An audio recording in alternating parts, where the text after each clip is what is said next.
서류 케이스에 붙은 태극마크 하나 때문에 미국 연방판사가 죄수 취급을 받은 채 질질 끌려가고 있습니다. 하지만 그녀는 피 속에 흐르는 자신의 한국 유전자를 잊지 않았습니다. 불의에 절대로 굴복하지 않고 어떻게든 이겨내는 한국인들의 정신을 아주 잘 알고 있던 그녀는 그렇게 단 30분 만에 완전히 상황을 뒤집어 버리는데요. 그렇다면 그녀는 대체 어떤 일을 겪었던 것일까요? 안녕하세요. 제 이름은 김서윤입니다. 저는 부산에서 태어나 현재 워싱턴 DC에서 연방판사로 재직 중이죠. 최근 몇 년 동안 저는 가장 힘든 윤리 및 국가 안보 사건을 처리해왔지만 화요일 아침에 받은 모욕에 대해서만큼은 정말로 아무런 준비가 되어 있지 않았습니다. 세션 시작 10분 전에 저는 평소처럼 제퍼슨 연방법원에 들어갔습니다. 노트북 가방과 폴더를 엑스레이 벨트에 올려놓고 보안 요원에게 고개를 끄덕인 다음 스캐너를 통과했죠. 그러다 랭스턴 보안 총괄팀장이 눈을 가늘게 뜨고 저를 향해 걸어오는 것을 보았습니다. 부인, 비켜주세요. 저는 눈을 깜빡였습니다. 무슨 문제라도 있나요? 그녀는 오만한 표정을 지을 뿐 제 물음에는 대답하지 않았어요. 그녀는 컨베이어 벨트에서 제 폴더를 집어들고 저를 향해 공격적으로 내밀더군요. 그저 평범한 검은색 가죽 케이스였는데 구석에는 작은 태극기 스티커가 붙여져 있었어요. 사실 미국에서 나고 자란 사람이 아니라면 이러한 자신들의 국가를 기념하는 소소한 기념품들을 소지하고 다니는 것쯤은 너무나도 일반적이고 흔한 광경이에요. 특히나 한국인들이나 한국계들은 자신들의 정체성과 조국을 매우 자랑스러워하는 경향이 있고 실제로 한국은 현재 어딜 가나 인정받고 있는 자랑스러운 국가기에 몇몇 미국인들은 제 정체성을 부러워하기까지 했죠. 그러나 랭스턴 팀장은 마치 범죄의 증거처럼 그것을 들어올렸습니다. 당신은 현재 외국의 상징을 들고 연방법정으로 들어간다는 것을 알고 있나요? 저는 그녀를 쳐다봤어요. 그 태극기 스티커 말이에요? 그녀는 고개를 끄덕였습니다. 네, 이건 부적절해요. 저는 혼란스러운 미소를 지었습니다. 그냥 스티커일 뿐이에요. 제 개인 폴더에 붙어 있어요. 수십 번, 아니 수백 번이나 이곳에 가져왔어요. 심지어 미국 대통령과 만날 때도 말이에요.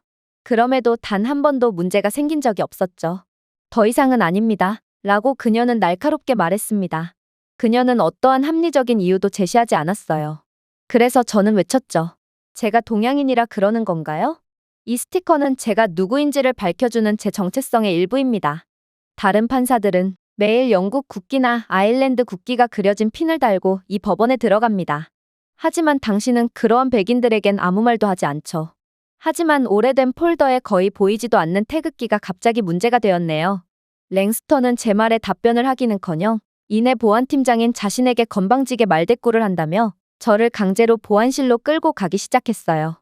그때 저는 이해했습니다. 이것은 정책에 관한 것이 아니었다는 것을 말이죠.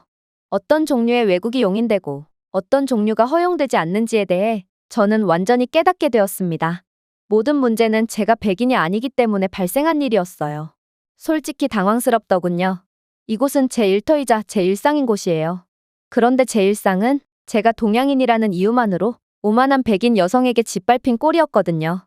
제 신분증을 내밀어도 봤지만 그녀는 동양인이 이곳 법원에서 일하는 건 국가보안법 위반이라며 제 신분증을 그대로 땅에 던져버린 채 저를 강압적으로 보안실로 끌고 갔죠. 그렇게 도착한 보안실은 작고 어두웠고 벽에는 창문도 없었습니다. 차가운 책상과 금속 의자 2개만 달랑 있었어요. 그녀는 제게서 휴대폰, 노트북 등 모든 물건들을 강압적으로 빼앗아 갔고 심지어 제 가방을 폭력적으로 책상에 쏟아내는 등 무례한 행동을 일삼았어요. 제가 예의를 지키라며 항의하자 그녀는 제게 믿기지가 않는 말을 해오기 시작했어요. 이봐, 이곳처럼 CCTV가 없는 곳에서는 무슨 일이든 발생할 수 있는 거 몰라? 이 말은 당신은 내게 적극 협조하며 잘 보여야 하는 입장이라는 거야. 끽해봐야 이곳 법원에서 변호를 맡은 싸구려 변호사 주제에 도대체 왜 이렇게 반항을 하는 거야? 그렇게 뻗대다간 쥐도새도 모르게 사라지게 될걸? 그러면서 그녀는 모욕적으로 제 뺨을 툭툭 건들기 시작했어요. 그녀는 제가 이곳의 연방판사라는 것을 전혀 모르고 있는 모양이었습니다. 어찌 보면 당연했어요. 제 신분증을 보지도 않고 그대로 바닥에 패대기 쳤다는 것 자체가 그녀는 동양인은 아무것도 할 수 없는 존재라고 인식하고 있다는 것을 여실히 증명한다고 할 수 있었거든요. 아무튼 그녀는 제 앞에서 쏟아낸 가방에서 나온 것들을 샅샅이 조사하기 시작했어요. 영장도 없고 그럴듯한 이유도 없었습니다.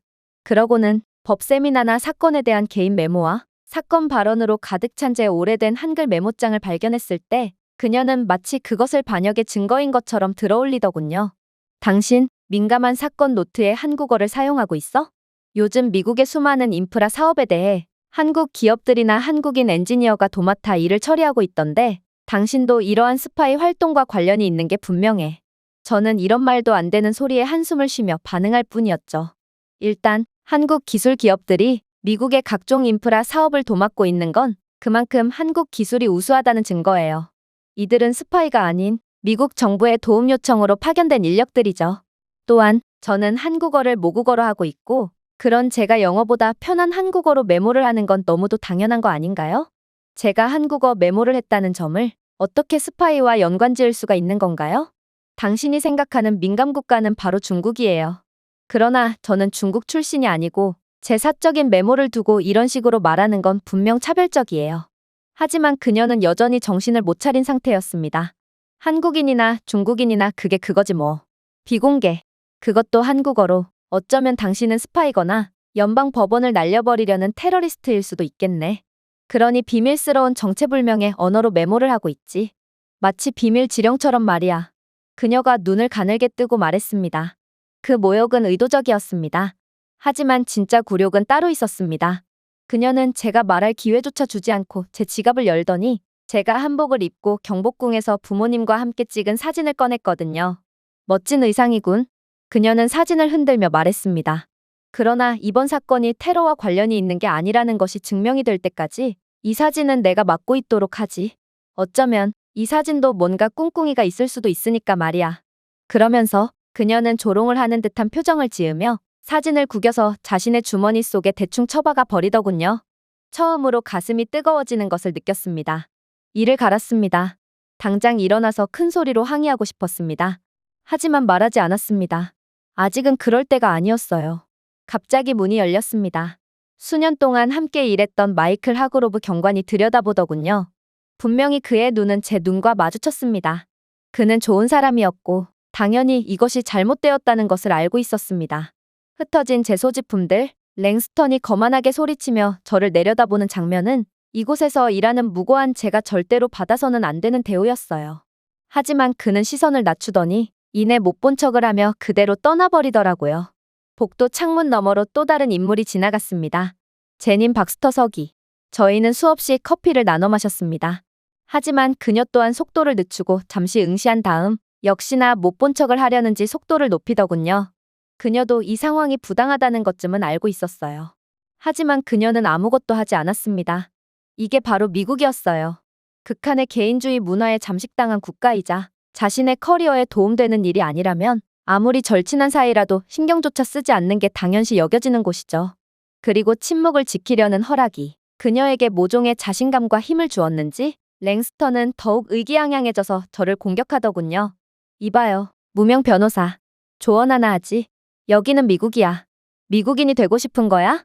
그럼 복종하는 법부터 배워야겠네. 그녀가 제 연방판사 신분증을 봤다면 제가 이런 수모를 겪는 일 따위는 없었을지 모릅니다. 하지만 그것만으로는 근본적인 문제가 해결되지는 않을 것 같았어요. 그녀의 오만한 태도, 그리고 끝까지 저를 무명의 변호사나 이곳에서 중요하지 않은 일을 하는 사람이라고 생각하는 확신에 찬 태도를 보면 보안팀장의 이러한 차별 행위는 하루 이틀 일이 아닌 게 분명했고 굳이 제가 아니더라도 수많은 선량한 피해자들이 그녀의 편견적인 태도 때문에 고통받았겠죠. 심지어 제가 끝까지 그녀의 억압적인 신문에 굽히지 않자 그녀는 자존심이 상했는지 저에 대한 더욱 차별적이고 엄격한 행동을 하기 시작했는데요.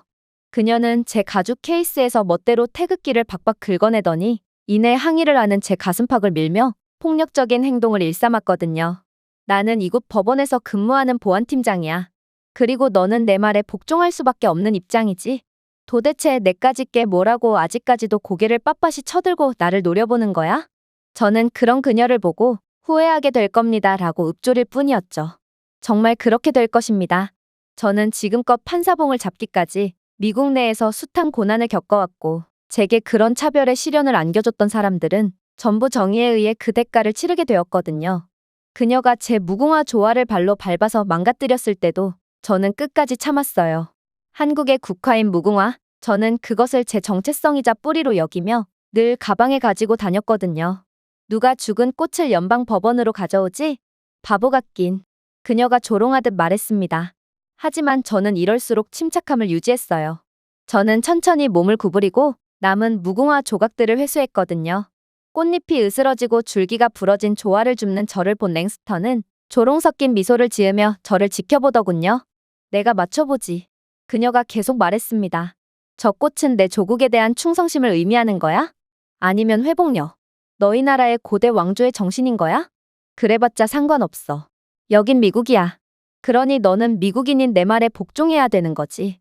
그러나 그녀의 오만하고 차별적인 눈빛은 곧 사라지게 될 것입니다. 그리고 저는 그것을 잘 알았기에 그저 반드시 대가를 치르게 될 것입니다. 그리고 당신이 대가를 치르게 됨을 통해 이 세상에 남아있는 모든 차별의 씨앗들이 전부 사라지고 당신의 본보기를 통해 수많은 차별받고 소외당하는 자들에게 희망이 되길 바랄 뿐입니다. 라며 침착하게 읊조릴 뿐이었어요. 랭스턴은 그 후로도 오랫동안 저를 쳐다보았습니다. 그녀는 제가 간청하고 결국 자신에게 무릎을 꿇기를 기대하고 있었죠. 하지만 저는 그녀에게 절대로 굴복하지 않았어요. 그러자 그녀는 이제 불안해하기 시작하더군요. 당연히 저를 기소할 범죄는 없었습니다. 밀수품도 없었죠. 그리고 이제는 저를 이곳 독방에 가둬둘 어떠한 명분도 시간도 없었어요. 그녀 또한 그것을 알고 있었습니다. 결국 그녀는 이를 꽉 깨문 채 선심 쓰듯 좋아, 가도 돼라고 쏘아붙이더군요. 그렇게 저는 떠났습니다. 그리고 몇 시간 후 법정이 시작되었죠. 법정은 만원이었습니다. 꽤나 큰 민권 사건이었고 수십 명의 사람들이 지켜보고 있었습니다. 랭스턴은 검찰 벤치 근처에 자랑스럽게 서 있었어요. 클립보드를 손에 들고 늘 그랬듯이 오만한 표정을 지으며 세상에 두려울 게 없다는 듯 행동했죠. 그녀는 아직 피고로 여기에 있지 않았습니다. 그녀는 보안 증인으로 등록되었습니다. 그리고 아무도 그녀에게 재판장이 누구인지 말하지 않은 상태였어요. 그녀는 제가 재판장으로서 이 사건을 맡았다는 건 꿈에도 모르고 있었습니다. 당연했죠. 랭스턴은 제가 그저 하급석이나 무명 변호사라고 확신하고 있었거든요. 그렇게 저는 허를 찔렀습니다. 모두 일어나세요. 랭스턴은 여전히 아무렇지도 않게 메모장에 낙서를 하고 있었고 아직 고개조차 돌리지 않고 있더군요. 그리고 그녀는 마침내 저를 보았습니다. 저는 연방 판사의 검은 가운을 입고 회의실 문을 통과했습니다. 저는 천천히 그리고 신중하게 걸었습니다. 그리고 제가 판사석에 앉았을 때 랭스턴이 쥐고 있던 펜이 손에서 떨어졌습니다. 그녀의 얼굴은 얼어붙었습니다. 처음에는 혼란스러워 보였지만 그 다음에는 믿기지 않는다는 듯 부정을 하더니 그 다음에는 공포로 새파랗게 질려버리더군요.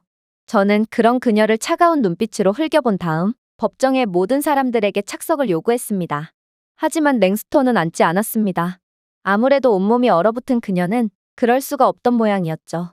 랭스턴은 그저 그 자리에 서서 얼굴에 핏기가 빠진 채로 서 있었습니다. 저는 아랑곳하지 않고 한 페이지를 앞으로 넘겼습니다. 재판 시작하겠습니다. 판사 김서윤이 주재합니다. 랭스턴은 그 자리에서 쓰러지듯 주저앉았습니다. 찰나의 순간 저와 그녀의 눈이 마주쳤어요.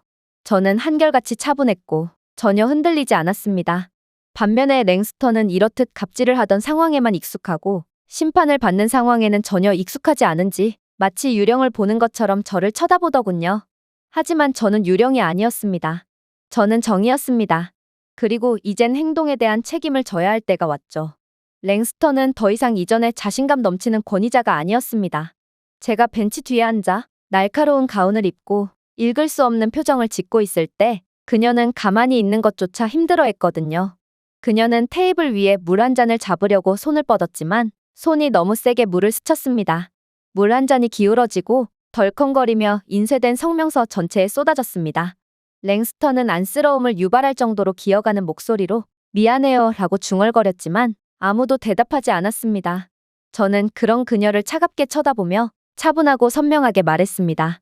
이제 법원은 이 건물의 보안요원에 관한 절차적 위법 행위, 민권 침해 및 권력 남용 혐의에 대해 사건 번호 24-431C를 심리할 것입니다. 저는 한 페이지를 넘겼습니다.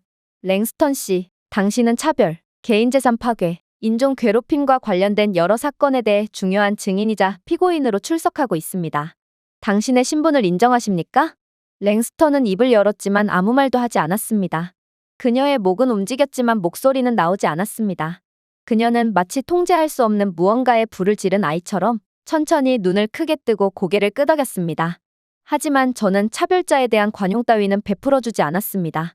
기록을 위해 이름과 직책을 말씀해 주세요. 분명히요. 그녀는 침을 삼킨 후 마침내 제시카 랭스턴, 국토안보부 연락관, 제퍼슨 연방법원에 배치되었습니다. 라고 말했습니다. 알겠습니다. 제가 대답했습니다. 앉아 있어도 됩니다. 하지만 공식적인 사법 조사를 받고 있다는 점을 이해하고 앞으로 모든 단어를 신경 써서 선택하는 것이 좋을 겁니다. 랭스턴은 이번에는 재빨리 다시 고개를 끄덕였습니다. 저는 외쳤습니다. 첫 번째 목격자를 불러주세요. 첫 번째 증인이 증언대에 섰습니다. 아미나 씨, 히잡을 쓰고 있는 법원 속기사였습니다. 제가 시작했습니다. 아미나 씨, 랭스턴 경관과의 만남을 설명해 주실 수 있나요? 그녀는 마이크를 천천히 조정했습니다. 랭스턴은 제 머리 스카프가 얼굴 인식을 방해하고 있다라고 말했습니다. 미국 헌법에서는 종교의 자유를 보장하고 있음에도 그녀는 제 머리 스카프를 제거하라고 강요했고, 그러지 않는다면 새로운 심사 기준이 마련될 때까지 무급휴직을 강요했어요. 사실상 해고 통보였죠. 신고를 해봤지만 결국 아무 일도 일어나지 않았습니다. 인사부에서는 그녀의 권한 내에 있다는 말만을 반복할 뿐이었고 결국 저는 직장을 잃었어요. 솔직히 저 같은 소시민이 그녀의 권력에 도전할 수 있을 거라고는 생각되지 않았어요. 하지만 오늘 김 판사님을 보니 이런저라도 늘 침묵할 필요는 없다는 것을 깨달았어요. 그래서 이렇게 용기를 냈습니다. 그녀의 말에 한 배심원이 눈물을 훔쳤습니다. 하지만 이건 시작에 불과했어요. 두 번째 증인도 있었거든요.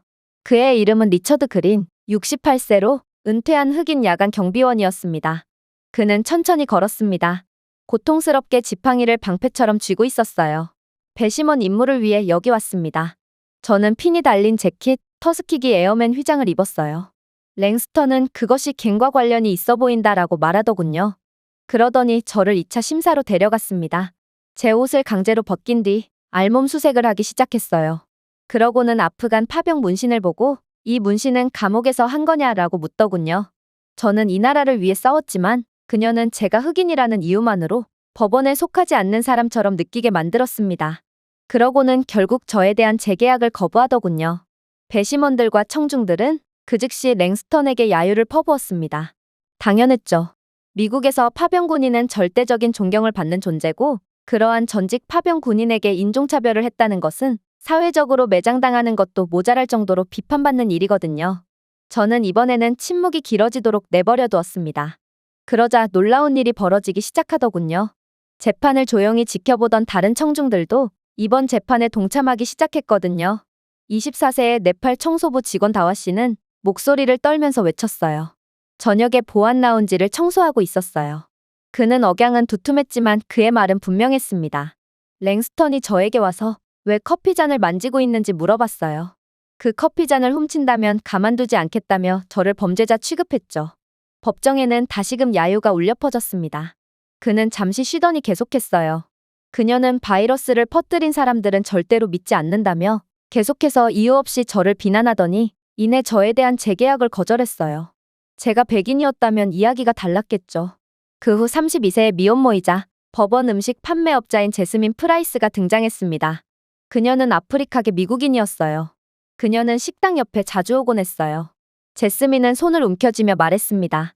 그리고 저를 가리키며 오염되지 않은 것을 가져갈게요. 당신이 만지지 않은 음식이 뭐죠? 라고 크게 말하곤 했죠. 눈물이 그녀의 눈에 맺혔습니다. 그녀는 늘 제게 적법한 허가증이 있는지, 영주권 등의 증빙 서류가 있는지에 대해 물었어요. 저는 이곳에서 늘 불청객이라는 느낌을 받았죠. 계속해서 이어나갈 필요도 없었어요. 저는 이미 9년 동안 랭스턴에 대해 제기된 27건의 공식 불만사항, 모두 증거 불충분으로 종결된 수상한 증거들을 입수한 상태였거든요. 그리고 제 뒤 화면에는 불만 제기 날짜, 피해자 이름, 이메일 등 타임라인이 표시되어 있었습니다. 모든 상황에 대해 제가 말했습니다. 공식 불만이 제기되어도 이 사건들은 내부적으로 명확한 이유 없이 묵살되곤 했습니다. 종종 신고자에게 연락이 가지도 않았죠. 랭스턴이 보고서를 작성했기 때문입니다. 랭스턴은 모든 민원을 스스로 분류했습니다. 그러고는 평가서에 임의적으로 서명했어요. 그녀의 권력은 이 벽 안에서 절대적이었습니다. 그리고 지금은요? 그 힘은 금이 갔습니다. 저는 현재 법정에 나온 몇 명의 용기 있는 증인들 외에 그녀에게 민원을 제기했던 모든 민원인들에 대한 추가적인 조사를 실시할 것이고, 랭스턴의 갑질과 차별 행위에 대해 낱낱이 드러낼 것이니까 말이에요. 랭스턴은 벌벌 떠는 상태로 앉아 있었습니다. 여전히 그녀는 이번 판결에 전혀 집중하지 못하고 있었죠. 그녀의 눈앞에서 그녀의 세상이 무너지는 것은 복수 때문이 아닙니다. 진실에서 비롯된 것이었어요. 하지만 그녀는 아직도 모르고 있었습니다. 아직 그녀에게 있어 정말로 공포스러운 상황은 시작도 안 한 상태라는 것을 말이죠. 어쩌면 그건 그녀의 마음속에 여전히 방패로 남아있었을지도 모르겠습니다. 최악의 사건, 즉 그녀를 완전히 파괴할 수도 있는 저에 대한 노골적이고 명백한 차별 사건이었습니다. 랭스턴은 혹시나 모를 상황을 대비하고자 저를 CCTV가 없는 방에 가두고 차별 행위를 일삼았기에 해당 사건은 영상이 남아있지 않았어요. 목격자도 없었죠. 그나마 있던 목격자들도 전부 저를 외면해버렸거든요. 그러나 그 소리가 법정 내부에 울려 퍼졌을 때 랭스턴은 마치 귀신이라도 본 듯한 표정을 지으며 완전히 경악을 하고 말았습니다. 이 법원은 당신 같은 중국인의 것이 아니야. 그러니 내게 복종하는 것이 좋을걸? 쥐도새도 모르게 사라지고 싶지 않다면 말이야. 내 언어는 마치 테러리스트의 글자처럼 생겼어. 너는 무언가를 숨기고 있는 것이 분명해. 그게 바로 당신 같은 소수자들이 하는 짓거리지. 랭스턴은 도대체 CCTV가 전혀 없는 공간에서 어떻게 이런 음성을 따낸 것인지 몰라 완전히 겁에 질려버렸어요.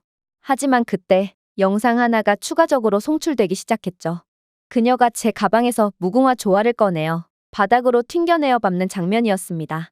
그리고 저를 툭툭 건들며 폭력적인 행위를 일삼는 영상까지 전부 송출되었어요.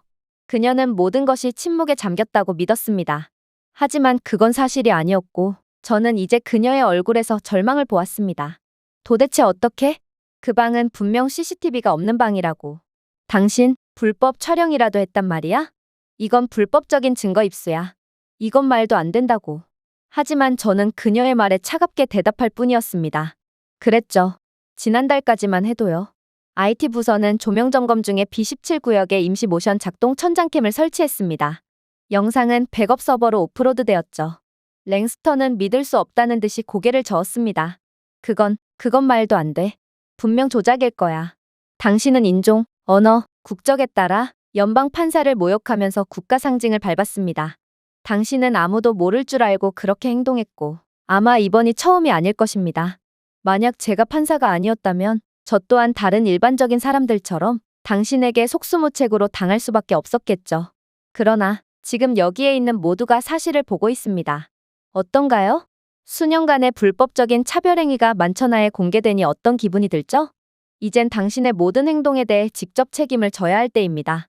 제가 그때 말했듯이 말이죠. 이쯤 되자 랭스턴은 미친 척이라도 하려고 하는지 갑자기 일어나서 외치더군요. 이것은 마녀사냥입니다. 조작된 자료라고요. 저는 한 손을 들었습니다. 앉으세요.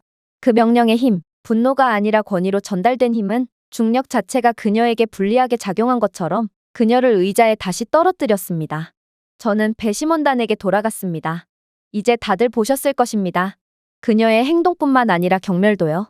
단순한 차별뿐만 아니라 갑질과 모욕도 말입니다.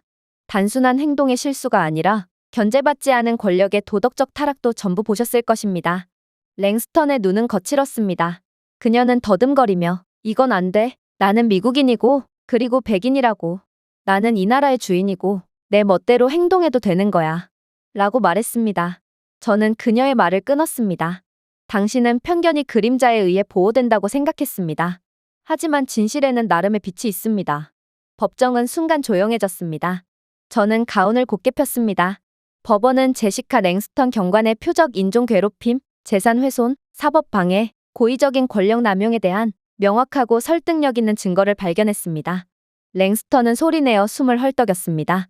그리고 저는 이 법원의 재판장으로서 연방차별금지법에 따라 형사기소가 진행 중인 그녀의 권한을 즉시 정지할 것을 요청합니다. 랭스턴은 의자에 쓰러졌고 얼굴은 창백하고 입이 떡 벌어졌습니다. 그녀는 정해 때문에 완전히 무너지고 말았습니다. 그리고 얼마간 일어날 수 없었죠. 그녀가 그렇게나 자부심 있어 하던 배지는 이제 아무 의미가 없어졌습니다. 한때 칼날처럼 날카로웠던 그녀의 목소리는 거의 속삭임도 없이 사라졌습니다. 그녀가 수년 동안 무기화해온 모든 자신감은 그녀의 몸에서 사라지고 아무도 그녀를 만질 수 없다고 믿었던 여자의 속이 빈 껍데기만 남았습니다. 제가 판결문을 소리내어 읽고 연방지휘의 공식 정지를 승인했을 때 그녀는 눈도 깜빡이지 않았습니다. 그녀의 자세는 무너졌고 한때 명령을 외쳤던 여성은 이제 바닥만 바라보고 있었습니다. 그녀의 제복은 평범한 베이지색 죄수 점프슈트로 대체되었고 연방 경관 휘장은 기록에서 지워졌습니다. 제시카 랭스턴, 제가 분명히 말했습니다. 이 법원은 다음과 같은 혐의로 유죄 판결을 내렸습니다.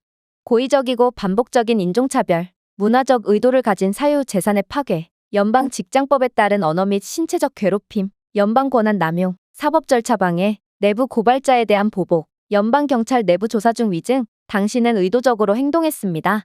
당신은 억압하고 굴욕감을 주며 파괴하기 위해 힘을 남용했습니다. 이 법원은 귀하에게 첫 6년 동안 가석방 자격 없이 연방징역 12년을 선고합니다. 또한 귀하는 미국에서 정부, 공무원 또는 보안 허가를 받은 직책을 영구적으로 맡을 수 없습니다. 모든 연방 정부의 연금과 퇴직금이 박탈됩니다. 귀하의 인적 사항은 즉시 국가민권남용등록부에 입력됩니다.